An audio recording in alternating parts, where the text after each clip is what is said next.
హైదరాబాద్ లో జరగబోయే మనీ మంత్ర money manifestation classes కి ఇప్పుడే కాల్ చేసి రిజిస్టర్ అవ్వండి. నమస్తే రమగారు. నమస్తే జయ. రమగారు, మంచి స్నేహితులు ఉండాలి. ఇది పదే పదే మనం కోరుకుంటాం, పిల్లలకి కూడా చెప్తూ ఉంటాం. అవును కదా, ఇవాళ రేపు స్నేహితులే కష్టంగా ఉన్నారు. అవును రమగారు, చాలా అంటే క్లోజ్ సర్కిల్ అయిపోతుంది. స్నేహాలు కూడా తగ్గిపోయినాయేమో బహుశా.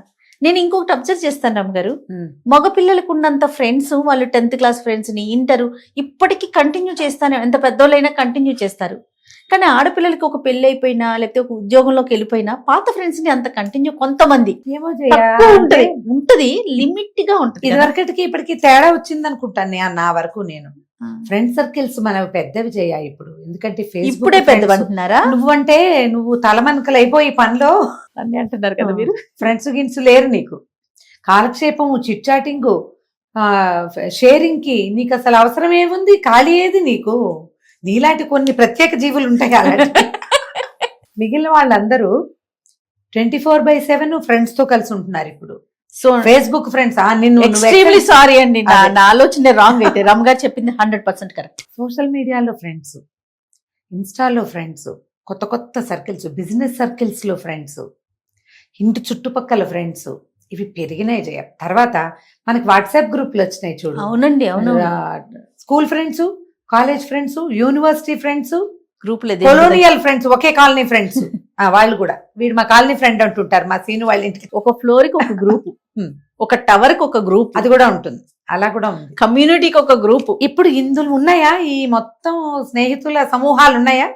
వీటిలలో బెస్ట్ ఫ్రెండ్స్ ఎంతమంది ఉంటారంటే ఇలాగే లెక్క పెట్టుకోవాలి మనం. అంతే. 10,000 రావు, 5 కూడా రావు, 2 లేదా 3 వీటికేసే చూసుకుంటుంటాం మనం. అంతే, అంతకంటే మిగిలినంతా ఊరికే స్నేహాలు, ఒట్టొట్టి స్నేహాలు, హాయ్ బాయ్ స్నేహాలు, ఏదో చిన్న చిన్న ఇచ్చిపుచ్చుకునే స్నేహాలు, ఓ ట్రిప్ కలిసి వెళ్ళే స్నేహాలు, ఇవన్నీ ఉంటాయమ్మా. ఇందులో మనసిచ్చి పుచ్చుకునే స్నేహాలు ఎన్నుంటాయి? ఇది లెక్క. మీకు ఎంతమంది ఉంటారు అమ్మారు? మీరు అన్నట్లు మనసు ఇచ్చి పుచ్చుకునే స్నేహాలు. చిన్నప్పటి స్కూల్ ఫ్రెండ్స్ లో అయితే శారదొకతి. కాలేజ్ ఫ్రెండ్స్, నా కాలేజీ లైఫ్ లో నాకు ఫ్రెండ్స్ లేరు, కానీ 1 సంవత్సరమే ఉండి వెళ్ళిపోయిన పావని ఒకటి బాగా క్లోజ్ ఫ్రెండే. వీళ్ళు శారద, పావని, వీళ్ళిద్దరు. తర్వాత ఇంకా పైకి వెళ్ళాక నేను తిరుపతిలో ఉన్నప్పుడు ఫ్రెండ్స్ లో నుంచి నాతోటి టచ్ లో ఉన్న వాళ్ళు ఎవరు లేరు, కానీ ఎప్పుడైనా మాట్లాడుకుంటాం, ఎప్పుడైనా సార్, కానీ వాళ్ళు ఎవరు నా క్లోజ్ ఫ్రెండ్స్ గా నేను చెప్పుకోలేను. బాగా పెద్ద అయ్యాక మనసు ఇచ్చి పుచ్చుకున్న స్నేహాలు కొన్ని కలిసినాయి, కొన్ని మనసులు విరిగిపోయినాయి అనుకో. పోతాయిగా, తప్పదు. ఇక మనం రైలు ఎక్కి దిగేటప్పుడు రైల్లో మనతో కొంత మటుకు ప్రయాణం చేసి దిగుతాయి, కానీ ఉన్నప్పుడు నేను ఇప్పుడు తలుచుకున్నా వాళ్ళని నాకు చాలా సంతోషంగాను, వాళ్ళతో స్పెండ్ చేసిన సమయం అద్భుతమైన సమయంగాను, వాళ్ళ దగ్గర నేర్చుకున్న విషయాలు చాలా మంచివిగాను. నేను అలాగే అంటే చేదుగా నేనేమి విడిపోలేదు ఎవరితోటి, అదే అలా జరగల. ఇప్పుడు కూడా మనసు ఇచ్చిపుచ్చుకున్న స్నేహాలు ఉన్నారు. మా శ్యామల్ గారు ఉన్నారు, ఒక శాంతి గారు ఉన్నారు, ఒకటి మా వాడు ఉన్నాడు కదా కుర్రాడు అరుణ్, వీళ్ళతోటి మంచి ఫ్రెండ్షిప్ ఉంది. మా వికీపీడియా ఏం కావాలన్నా అరుణ్ ఏమిట్రా నాయనా ఇది అని అడిగితే చెప్పేస్తాడు. నాకు చిన్నప్పటి నుంచి ఒక జబ్బుంది జయ, నాకు చాలా పెద్దవాళ్ళతో ఫ్రెండ్షిప్ ఎక్కువ, లేదా చాలా చిన్నపిల్లలు. అరుణ్ మా అబ్బాయి వయసు వాడితో బోళ్ళంత ఫ్రెండ్షిప్ ఉంది నాకు. మేమిద్దరం అన్ని మాట్లాడేసుకుంటూ ఉంటాం. ప్రతి ఏది డౌట్ వచ్చినా మనం ఫస్ట్ కాల్ చేసేది రమ్మగారు మాత్రం అరుణ్ కి. ఆయన చూడాలి రమ్మగారిని ఒకసారి. అమ్మాయిని చూసినట్టే ఉంటుంది, మా అబ్బాయిని చూసినట్టే ఉంటుంది. మనసిచ్చి పుచ్చుకున్న స్నేహాలు పెద్ద వయసులో కూడా దొరుకుతాయి చేయాలి ఎవరికైనా, దొరుకుతాయి. కానీ చిన్ననాటి స్నేహితులతోటైతే మనం పంచుకుని తిన్నవి, మన చిన్నప్పటి చిలిపితనాలు, చిన్నప్పటి దొంగతనాలు, చిన్నప్పటి ఒక తెలియని చిన్నతనం, ఆ పసితనం, అవి షేర్ చేసుకుంటూ వెళ్ళిన లాంటి స్నేహం లాంటిది ఇంకొకటి అసలు జీవితంలో రాదు, ఉండదు, కలగదు, జరగదు. అది చిన్నప్పుడే కుదురుతుంది. ఎందుకంటే 2 తెలియని అమాయక జీవులుగానే ఉంటాయి కదా. అవును కదా. ఆ తెలిసి తెలియని తనంలో ఇద్దరు కలిసి నేర్చుకుంటారు చాలా విషయాలు. ఆ స్నేహమే వేరేగా ఉంటుంది. చిన్ననాటి స్నేహితులు అంటారు, అది వేరే కదా. అంతే. ఎంత పెద్దవాళ్ళైనా 50 ఏళ్ళ తర్వాత కలిసినా ఆ చిన్నప్పటివి తలుచుకుంటారు. ఈ మధ్యలో వాళ్ళకి తలుచుకునేందుకు అన్నుండవు మ్యాటర్స్. ఆ చిన్నప్పటి తెలియనితనాన్ని తలుచుకుంటేనే మనుషులకు సంతోషం వస్తుంది. చూడు ఎన్ని విషయాలు మాట్లాడేమో. సూపర్. ఈ ఫ్రెండ్షిప్ మీద ఒక కథ చెప్తా చూడండి. ఏ స్టోరీ అండి ఇది? కథా సరిసాగరంలో నుంచి ఒక కథ. సరయూ నది తీరంలో రాజ్యం ఉండేది. ఓ రాజుగారు, మంత్రి గారు ఉన్నారు. ఫ్రెండ్స్ గురించా? రాజు మంత్రి ఉన్నారు, కానీ వాళ్ళ పేర్లు చెప్పట్లేదు. రాజుగారికి ఒక కుమారుడు, మంత్రి గారికి ఒక కుమారుడు ఉన్నారు. రాజుగారి అబ్బాయి పేరు సన్మార్గుడు, మంత్రి గారి అబ్బాయి గుణభద్రుడు. ఈ సన్మార్గుడు గుణభద్రుడు కలిసి ఒక దగ్గర రోజుల్లోనే పుట్టారు, ఒక 4-5 రోజుల తేడాతోటి. దాంతో బాగా పిల్లలు 10 నెలలు 8 నెలల వయసు అప్పటి నుంచి ఒకే చోట ఆడుకోవటం అలవాటయ్యి వాళ్ళు పంచప్రాణాలుగా ఉండేవాళ్ళు. ఈ మంత్రులు సైన్యాధిపతులు రాజుగారికి నమ్మిన బంట్లుగా ఉండి తమ పిల్లలు రాజకుమారులకి నమ్మిన బంట్లుగా ఉండేలాగా దోహదపడేవాళ్ళు. ఆ కాలం అట్లా జరిగేది. మంత్రి గారి అబ్బాయి మంత్రి అవ్వాలి, రాజుగారి అబ్బాయి రాజు అయితే మంత్రి గారి అబ్బాయి మంత్రి, సైన్యాధిపతి కొడుకు సైన్యాధిపతి. సైన్యాధిపతి రాజు అయ్యే సిచ్యువేషన్స్ కూడా వచ్చేవి రేర్గా, కానీ అది మనుషులు మంచి వాళ్ళు అయితే జరిగేది కదా, ఏదో కృతజ్ఞులు అయితే జరిగేది. అయితే ఈ సన్మార్గుడు గుణభద్రుడు ఇద్దరు కలిసే పెరిగారు, కలిసి చదువుకున్నారు, ఒకళ్ళనొకళ్ళు మంచి సపోర్ట్ చేసుకునేవాళ్ళు. గుణభద్రుడికి ఎంతసేపు సన్మార్గుడి ఆరోగ్యము, అతని గుడ్ విల్, అతను హాయిగా ఉండటమే కావాలి. అయితే ఏమైంది, కొంతకాలం పిల్లలు పెద్దవాళ్ళు అయ్యాక వీళ్ళకి పొరుగునున్న రాజుగారి అమ్మాయితో సన్మార్గుడికి, ఇంకొంచెం అవతలగా ఉన్న రాజ్యంలో మంత్రి గారి అమ్మాయితోటి గుణభద్రుడికి పెళ్లిళ్ళు అయినాయి. ఒక 2-3 నెలల తేడాలో వివాహాలైనాయి. ఆ అమ్మాయిల పెళ్లి కూతుళ్ళు ఇద్దరు వీళ్ళ ఊరు వచ్చారు, కొంతకాలం హాయిగానే ఉన్నారు. కొన్నాళ్ళు అయిన తర్వాత ఆడపిల్లల్ని పుట్టిళ్ళకి పంపుతారుగా, ముందు కాలంలో పంపేవాళ్ళు కాదు, ఇటు తర్వాత కాలంలో ఈ కథాకాలం నాటికి ఇది జరిగేది. అయితే ఈ అమ్మాయిలు ఇద్దరు వాళ్ళ పుట్టిళ్ళకి వెళ్ళిపోయారు. అప్పట్లో ఏంటంటే ఏదో 2 రోజులకి వెళ్ళి 3 రోజులు తిరుగు చేయటాలు అవి ఉండేవి కాదు, ఒక 6 నెలలు 8 నెలలు అట్లా జరిగేది. రాజకుమార్తె వెళ్ళిపోయింది, మంత్రి కుమార్తె వెళ్ళిపోయింది. సన్మార్గుడు గుణభద్రుడు కొద్ది రోజులు వేటలాడారు, అవి ఇవి ఆడిన తర్వాత ఏమిటో ఇంతకాలం అయిపోయింది, వీళ్ళు వచ్చే మార్గం ఎన్నుకోవట్లేదు, రావటం లేదు, ఆడవాళ్ళిద్దరూ మనమే వెళ్ళి చూసొద్దామా అని మాట్లాడుకున్నారు. సరే, రాజుగారు ఏమన్నారు, ఇంకా యువరాజుగానే ఉన్నాడు సన్మార్గుడు. ఆ రాజు అయ్యే లోపల 4 ఊళ్ళు చూసినట్టు ఉంటుంది, ఇద్దరే ఒంటరిగా ప్రయాణం చేసి మీ భార్యలను చూసి మీ అత్తవారు పంపిస్తామంటే మంది మార్బలంతో సహా వెనక్కి రండి చెరుకో గుర్రము వేసుకుని వెళ్ళమన్నారు. వీళ్ళిద్దరూ బయలుదేరి వెళ్ళారు. మధ్యదారిలో ఒక అడవిలో ఆగారు. అయితే సన్మార్గుడు అన్నాడు, ఒళ్ళు ఊపేస్తుంది, ఏదో కాస్త ఆహారం తేడా చేసింది నాకు, వాళ్ళు చాలా బరువుగా ఉందంటే గుణభద్రుడు అన్నాడు, నువ్వు పడుకో, రెస్ట్ తీసుకో, నాకేం అలసటగా లేదు, నేను కాళ్ళు చాపుకుని కూర్చున్నా చాలు నాకు, నువ్వు నిద్రపో 2 గంటలు, లేచి ప్రయాణం చేద్దామని తను కాళ్ళు చాపుకుని కూర్చుని తన తొడ మీద తలబెట్టుకుని పడుకునేలాగా సన్మార్గుడికి పడక ఏర్పరిచి గుణభద్రుడు ఆ చెట్టు బోధకి తల నుంచి కళ్ళు మూసుకున్నాడు. సన్మార్గుడు నిద్రపోయాడు. ఈ చెట్టు మీద 2 గువ్వపిట్టలు ఉన్నాయి. ఆ గువ్వలు కిచక నోరు మూసుకోకుండా మాట్లాడుతూనే ఉన్నాయి. ముందు గుణభద్రుడు వినల, తర్వాత అతనికి అవి మాట్లాడుకుంటున్నాయని, తమ గురించే మాట్లాడుతున్నాయని అర్థమైంది. అతనికి పక్షి భాష వచ్చు. హాయిగా నిద్రపోతున్నాడు యువరాజు. రేపు తెల్లారేసరికల్లా ప్రాణాలు పోతాయి, అందుకే అలసట వచ్చేసింది చూసావా ముందు అని మాట్లాడుకుంటున్నాయి. గుణభద్రుడు నిర్కాంతపడి, శుభ్రంగా ఉన్నాడు, వీడు రేపొద్దుటికి ఎందుకు తెచ్చిపోవాలి, వీడికి వాళ్ళు 2వ పిట్ట అంటుంది, అబ్బా చూడ్డానికి ఎంత బాగున్నాడు, చూడు కళకళ్ళు ఆడిపోతున్నాడు రాచకళతోటి అంటే, బాగుంటే ఏముంది, వీడికి మారకం ఉంది, యువరాజు తప్పించుకోలేడు, ఒకటి తప్పితే ఒకటి 3 గండాలు ఉన్నాయి ఇతనికి, ఇది తప్పదు ఆనంగానే గుణభద్రుడు గుండెలో రాయిపడింది. గండాలు ఉన్నాయంటే ఇప్పుడు రాజకుమారుడు వెళ్ళే దారి ఒకటి ఉంది, ఆ దారిలో ఉండాలి ఆ గండాలు. సరే, దీన్ని సరిచేద్దామని ఏ గుండె దిటవు చేసుకున్నాడు. ఈ సన్మార్గుడికి చెప్పల, మాట్లాడకుండా ఊరుకున్నాడు. బయలుదేరి అదేంటి మణిభద్ర నగరము మణిమేఖలా నగర రాజకుమార్తెని పెళ్లి చేసుకున్నాడు సన్మార్గుడు. ఆ రాజ్యం తాలూకు మొగదల్లోకి వెళ్ళి, ఇన్ని మేము అల్లుడు గారు తీసుకొచ్చానని అక్కడ ఉన్న సైనికులకు చెప్పాడు. చెప్పంగానే వాళ్ళు ఏం చేశారు, లోపలికి కబురు చేశారు, అల్లుడు గారు వచ్చారని. అక్కడి నుంచి తాషా మార్బాలు మోగినాయి అల్లుడు కోసమని. ఈ పళ్ళకీలు గిళ్ళకీలు అన్నీ వచ్చినాయి ఇతని లోపల తీసుకెళ్ళటానికి. వీళ్ళ గుర్రాలు ఇక్కడ కట్టేసి ఆ రాజుగారి అల్లుడు కోసం పల్లకి ఏర్పరిచారు. ప్రయాణం చేసి వచ్చాడుగా, పల్లకిలో మోసుకుపోతారనమాట. పల్లకీలు రాగానే గుణభద్రుడు ఏం చేశాడు, మంత్రి గారు వచ్చాడు వీళ్ళని తీసుకెళ్ళటానికి. మంత్రికి చెప్పాడు, ఏమండి నా పల్లకీలో ఏమో సన్మార్గుడు ఎక్కించాడు, సన్మార్గుడి పల్లకీలో నేను వస్తాను అనేసరికి ఆయన గుళ్ళు మట్టింది. ఎటు వీడు మరి విడ్డూరంగా ఉన్నాడు, సరేలేండి అన్నాడు. సరేలే అని ఏం చేశాడు, చిన్న పల్లకీలో ఏమో సన్మార్గుడిని ఎక్కించి యువరాజు అల్లుడు గారు కూర్చోవలసిన ముత్యాల పల్లకీలో ఏమో గుణభద్రుని కూర్చోబెట్టారు. ముందుకు వెళ్ళేసరికల్లా ఏమైంది, ఆ బోయిలు ఎత్తుగా ఉన్నవాళ్ళు మోస్తున్నారు. ఉన్నట్టుండి పళపళామని విరిగి ఈ పల్లకి అడ్డదిడ్డంగా పడిపోయింది. ఆ పడ్డం ఎక్కడ పడింది? సరిగ్గా ఒక దారి, వీళ్ళు వెళ్ళే దారిలో ఈ పక్కన లోయ, ఒక సన్న దారిలో వెళ్ళాలి. లోయ అంటే మెట్లకి పక్కన పల్లకి అటు ఉరిగిపోయింది. ఉరిగిపోతుంటే ఇతను అటెంటివ్ గా ఉన్నాడు. గుణభద్రుడు రిలాక్స్ అయిపోలే. సన్మార్గుడు అయితే నిద్రపోయేవాడు. ఇతను ఏం చేశాడు? గట్టి గబుక్కున ఉరికి ఒక దూకాడు ఇవతలకి. పల్లకి కాస్త అటు పక్కకు పడిపోయింది. ఒక 3 అంతస్తులు కిందకి పడింది. అది అయ్యో ఎంత గండం తప్పింది అన్నారు. తనకు తెలిసిపోయింది.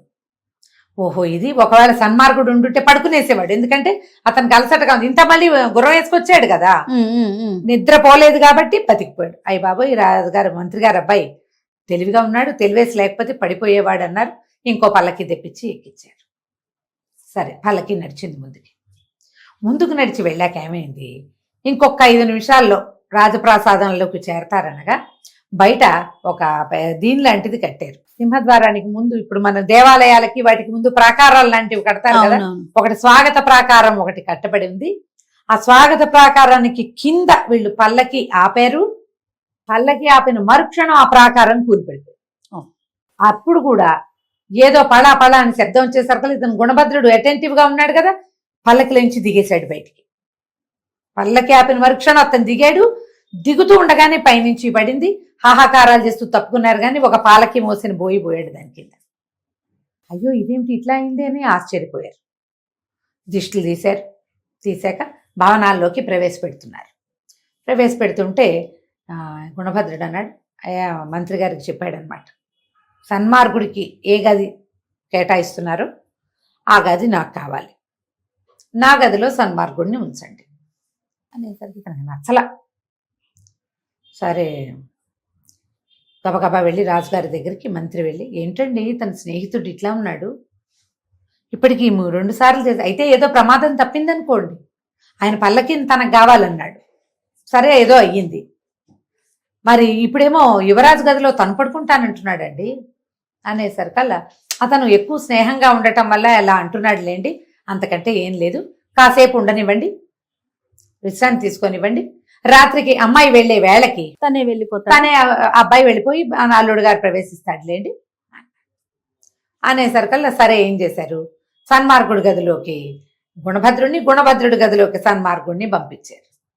ఈ లోపలికి వచ్చిన గుణభద్రుడు గదంతా చూశాడు, అన్నీ చూశాడు, ఎక్కడ ఏం ప్రమాదం జరిగే సూచనలు లేవు, పర్వాలేదనుకున్నాడు. భోజనానికి పిలిచారు, భోజనం పెట్టారు. ఆ భోజనం కూడా తను తినకుండా సన్మార్గుడిని తిన్నివ్వల. మంత్రికి వింతగానే ఉంది. సరే, భోజనం అయిపోయింది. రాజుగారు వచ్చి అల్లుడిని బలకరించాడు, అన్నీ అయినాయి. తర్వాత అమ్మాయి వస్తుంది. మరి 6 నెలలు అయిందిగా భార్య వియోగం, అతను అమ్మాయి వెళ్ళిపోయి ఇక్కడ ఉంది కదా పుట్టింట్లో, అమ్మాయి వస్తుంది, మీరు విశ్రాంతి తీసుకోండి అంటే సన్మార్గుడు అన్నాడు, ఆమె గదిలోకి వెళ్తున్నాను నేనని చెప్పాడు. ఆ అమ్మాయి గదిలోకి వెళ్తుంటే భయం వేసింది గుణభద్రుడికి. అమ్మో, ఏమన్నా కొంప మునుగుతుందేమో ఇక్కడని సన్మార్గుడు వెనకాల చల్లగా వెళ్ళి అతను అటు ఇటు చూసే సమయంలో చటుక్కుని పోయి అద్దం వెనకాల దక్కున్నాడు. అది స్నేహితుడి గది, ఏకాంత మందిరం, ఈ పని చేయకూడదు అనిపిస్తోంది, కానీ ప్రమాదం, రేపు తెల్లారి లోపల చచ్చిపోవాలి ఇతను, అదే కదా గువ్వలు మాట్లాడుకున్నాయి. ప్రాణాలు గుప్పెట్లో పెట్టుకుని కూర్చుంటే చీకటి పడింది, బాగా పదైంది, ఎవరని రాల. సన్మార్గుడు మెల్లిగా ఆవలింతలు మొదలైనాయి. అతను బాగా అలసిపోయి ఉన్నాడు, ఏదో ఒంట్లో చిన్న తేడా ఉంది, ఏ ఫీవరిష్గానే ఉంది. ఆ బల్ల మీద పెట్టిన పాలు తాగేసి ఒళ్ళు విరుచుకొని నిద్రకు ఉపక్రమించాడు. దాంతో దారిన అతను నిద్రపోయాడు. లోపలికి యువరాణి వచ్చింది. చూస్తున్నాడు గుణభద్రుడు. ఆ యువరాణి అడి తిరిగింది. భర్తను చూస్తే అది మంచి గాఢ నిద్రలో ఉన్నాడు. ఓ 2 గంటలు పడుకుని లేచిన తర్వాత భార్యతో కబుర్లు చెప్పచ్చు. ఆ అమ్మాయికి ఒళ్ళు మండిపోయింది, బుసలు కొడుతూ బయటికి వెళ్ళింది. ఈ వెనకాల కూర్చున్న గుణభద్రుడికి డౌట్ వచ్చింది, ఏమిటి భర్త 6 నెలల తర్వాత కనపడ్డాడు, పడుకున్నాడు అనుకో, వచ్చి తన పక్కన ఆ పర్యంకం మీద రెండో పక్కన పడుకోవచ్చు కదా, ఈవిడ ఎక్కడికి వెళ్తోంది? చటుక్కున ఆమె వెనకాల బయలుదేరాడు. తీరా చూద్దాము, అమ్మాయి లోపలికి వెళ్తల్లా, బిల్డింగ్ లోపల కాదు బయటికి నడిచింది. ఆమె వెనకాల పరిగెత్తుకుంటూ గుణభద్రుడు కూడా వెళ్ళాడు. వెళ్తే ఆ అమ్మాయి బయటికి వెళ్ళి అక్కడున్న ఒక గుర్రం ఎక్కి టకటకలాడించకుండా నిదానంగా తను నడవకుండా గుర్రం మీద వెళ్తోంది. కొంత మేరకు వెళ్ళి ఆ ఈ గుణభద్రుడు గబగబా విసురు అడుగులతోటి, అంటే పరిగెత్తలేకపోయేవాడు, కానీ వెళ్ళాడు. వెళ్ళి చూస్తే ఈమె ఒక భవనంలోకి వెళ్ళింది. అది ఒక పాడుపడ్డ భవంతి. ఆ లోపల ఒకడు మంచి పెద్ద హట్టాకట్టాగా ఉన్న పెద్ద పర్సనాలిటీతో ఒకడు ఒక పాత మంచం మీద పడుకుని ఉన్నాడు. ఈ అమ్మాయి వెళ్ళి వాడి పాదాలు పట్టుకుంది. ఆలస్యం అయిపోయింది, క్షమించవు అంటూ వాడు ఒక్క తన్ను తన్నాడు రాజకుమార్తెని. తన్నటం ఎవరికెవ్వమని నా భర్త వచ్చాడు, ఎప్పటికీ అతను నాతోటి ఏం మాట్లాడలేదు, నిద్రపోతుంటే విసిగిపోయి నువ్వు నా కోసం వేచి ఉంటావని వచ్చాను, అతను వస్తాడని మాకు తెలీదు అని ఏదో చెప్తుంటే ఇంత ఆలస్యం వస్తావా, నేను ఎప్పటి నుంచి నీకు వేచి ఉన్నానని పటా కొట్టేశాడు అమ్మాయిని. ఈ అమ్మాయి వాడిని బతిమలాడి కాళ్ళు చేతులు పట్టుకుని, క్షమించు, నువ్వు వేచి ఉంటావని నాకు తెలుసు, నా భర్త రావటం వల్ల బాగుండదని ఉండిపోయాను అంతే అని చెప్పి అతన్ని కావులించుకుంది. ఈ మంత్రి కుమారుడు చూస్తూనే ఉన్నాడు. ఆ అమ్మాయి భర్తతో చేయవలసిన సరాగమంతా ఇక్కడున్న ఈ చోరశిఖామణిలాగా దొంగలాగా కనపడుతున్నాడు వాడు. అతనితోటి అన్ని నెరిపి అతన్ని పడుకోమని, నేను మళ్ళీ వెళ్తాను, నా భర్త నిద్రలేస్తాడేమో చూస్తాను. ఆ వాడన్నాడు, నీ భర్త వద్దు, ఏమీ వద్దు, నీకు ఒక కత్తిస్తా, మంచిది, ఒక్క వేటుతో చచ్చిపోతారు ఎవరైనా సరే, వెళ్ళి నీ భర్తను సంహరించి వచ్చి, ఇక నీ భర్త వచ్చే గోలు ఉండదు మనకి, భర్తను ఎవరు సంహరించారో 4 ఏడుపులు ఏడిస్తే సరిపోతుంది, ఇక నువ్వు మీ అత్తారింటికి వెళ్ళక్కర్లేదు, నేను నీకోసం వేచి ఉండక్కర్లేదు, నువ్వు నేను కలిసి ఉండొచ్చు అన్నాడు. ఈ అమ్మాయి అతని ముందు ఒప్పుకోలేదు, కానీ వాడు ఒప్పించేశాడు. ఒక ఇంత చొరకత్తి ఇచ్చాడు. ఆ కత్తి ఇట్లా బొడ్డును దోపుకుని బయటికి నడిచింది. నిర్ఘాంతపోయాడు మణి. ఈ గుణభద్రుడు, అయ్యా ఇదిరా మన కథ, తెల్లవారేసరికి రాజకుమారుడు అయిపోతాడు. ఇక పరుగులు పెట్టాడు. ఈమె గుర్రం ఎక్కి నిదానంగా టిక్కు వచ్చే లోపల పరిగెత్తుకుంటూ వెళ్ళి ఆ మందిరంలో కూర్చున్నాడు. రాజకుమారుడిని నిద్రలేపి మీ ఆవిడ నేను చంపేస్తుంటే ఎలా ఉండేదో అలా చేయలేకపోయాడు. అది వాళ్ళ ఊరు కదా, చేయలేక దాని వెనకాల దాక్కున్నాడు. ముందు దాక్కున్నాడుగా అక్కడే. ఈ అమ్మాయి రావటం ఏమిటి, అమ్మో ఇట్లా లోపలికి వచ్చి చటుక్కుని దింపేసింది కత్తి. వీడు కేకలు పెడుతూ ఈ గుణభద్రుడు ఆమెను పట్టుకునే లోపలే ఆ కత్తి కాస్త రాజకుమారుడి గుండెల్లో దిగిపోయింది. అరిచరిచి కేకలు పెట్టాడు. ఆ అమ్మాయి అంతకంటే పెద్దగా అరిచి అందరూ చేరారు. ఈ దుర్మార్గుడు నన్ను చెరచబోయాడు, నా భర్త అడ్డం వస్తే భర్తను చంపేశాడు అంటుంది ఆ అమ్మాయి. మంత్రి గారు, అందరు సైన్యాధ్యక్షుడు అందరూ చేరారు.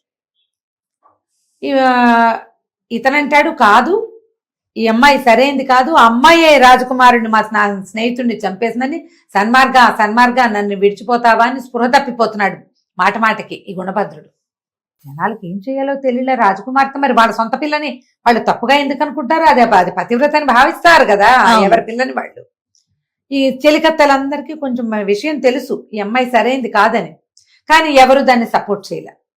మంత్రి సైనికులందరికీ రాజకుమార్తె బంగారు తల్లి. రాజుగారు వచ్చాడు హుటాహుటిన, అయ్యో నా అల్లుడిని చంపేశాడు, ఎవడరా అంటే వీడన్నారు మన ఈ గుణభద్రుడు. ఈ గుణభద్రుడిని అరెస్ట్ చేయండి, చంపేయండి, తెల్లవారేసరికి ఉరిదీయండి అన్నారు. ఈ స్పృహ తప్పిపోయి వేళ్లాడిపోతూ సన్మార్గాన్ని ఏడుస్తున్నటువంటి ఈ గుణభద్రుణ్ణి గొలుసులు కట్టి మరీ తీసుకుపోయారు.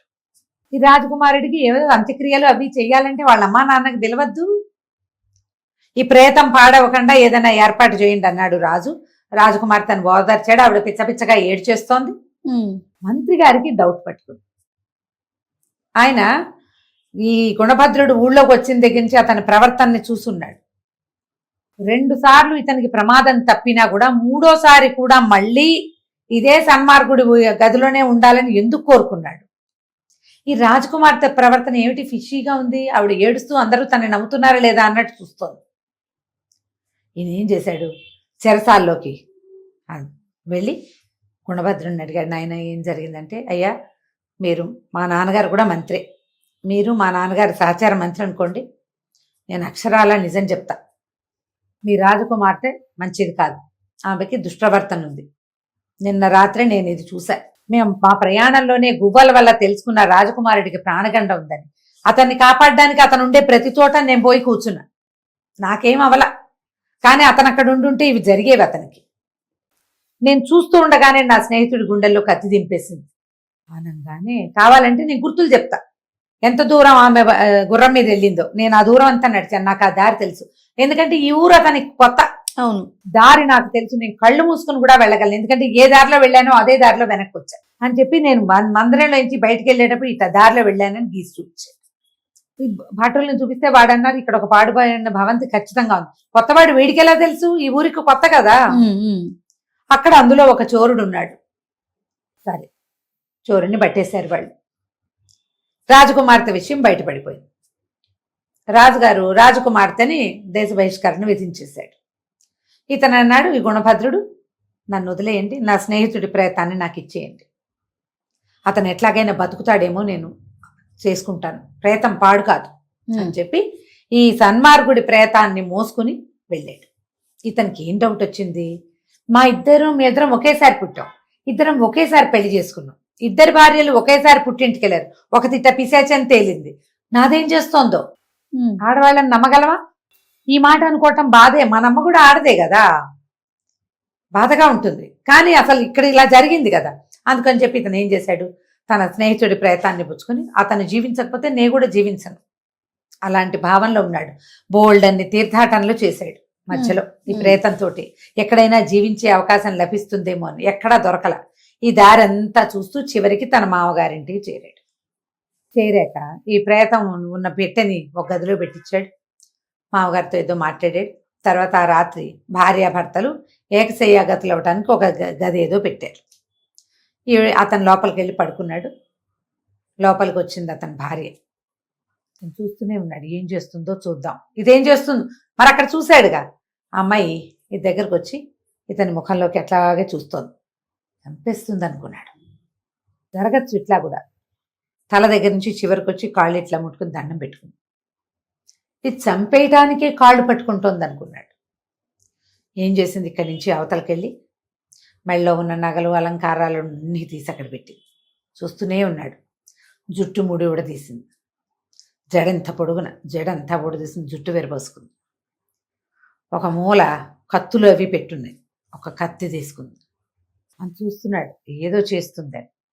కత్తి తీసుకున్న ఆమె మంచం వైపుకి రాల, వాకిలి వైపుకి వెళ్ళిపోయింది. ఏదో జరుగుతుందని ఈ గుణభద్రుడు భార్య వెనకాలబడి నడవటం మొదలుపెట్టాడు. ఆ అమ్మాయి ఎక్కడికో నడిచి వెళ్ళిపోతుంది. కత్తిపుచ్చుకుని జుట్టు విరబోసుకుంది. నిరలంకారం, ఒక్క అలంకారం లేదు.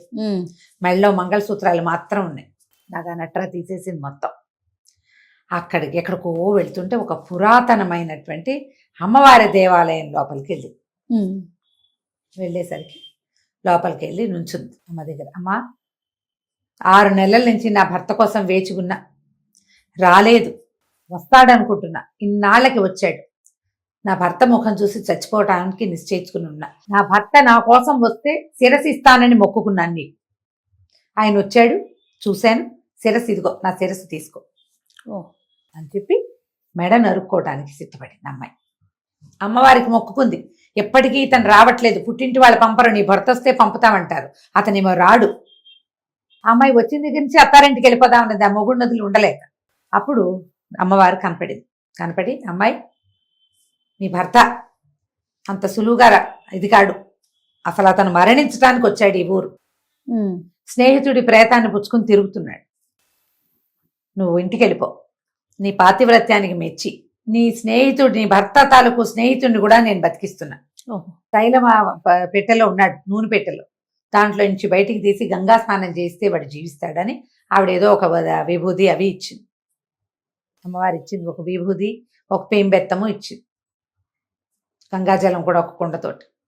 అవన్నీ పుచ్చుకుని అమ్మాయి జుట్టు ముడేసుకుని ఆ కత్తి అక్కడ బారేసి 3 సామాన్లు పుచ్చుకుని ఇంటికి వచ్చింది. ఇదంతా చూసేశాడు గుణభద్రుడు. ఆహాహా, నా భార్య ఎంత పతివ్రత, దీనివల్ల నా స్నేహితుడు కూడా బతుకుతున్నాడే. పరిగెత్తుకుంటూ వెళ్ళిపోయి పక్క మీద పడుకున్నాడు. ఆవిడ గదిలోకి వచ్చింది. ఇతను లేచాడు, అని నిద్ర లేచినట్టు లేచి, నువ్వు ఇప్పుడే వచ్చావా, నాకు ఒక గొప్ప కళ వచ్చింది. ఎలాంటి కళ అంటే, ఒక స్త్రీ జుట్టు విరబోసుకుని దేవాలయంలో కూర్చుంది, అమ్మవారికి తల ఇస్తానంటోంది, నాకు అట్లా కళ వచ్చింది.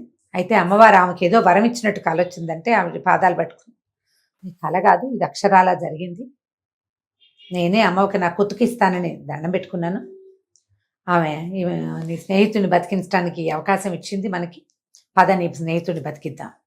భార్యాభర్త ఇద్దరు కలిసి ఆ పక్క గదిలో పెట్టెలో పెట్టున్న ఈ సన్మార్గుడి శరీరాన్ని నూనె దాంట్లోంచి తీసి బయట పెట్టారు. ఈ గంగాజలం పోసి విభూతి జల్లి ఆ బెత్తంతో రాస్తే లేచి కూర్చున్నాడు సన్మార్గుడు. లేచి కూర్చుని ఆ చూసి, మిత్రమా ఏమిటి నీ భార్యను కూడా తీసుకొచ్చావా అంటున్నాడు. నా భార్యను తీసుకురాలేదు నాయన, నా భార్య నిన్ను తీసుకొచ్చింది, ఇదిగో ఈ కథ అంతా ఇట్లా జరిగిందని మొత్తం విషయం అంతా చెప్పాడు. సన్మార్గుడు ఆశ్చర్యపోయాడు. నాకు తెలియకుండా ఇంత కథ నడిపావు నువ్వు, సరే పద మనం మన ఇంటికి వెళ్ళిపోదాం నీ భార్యను తీసుకుని.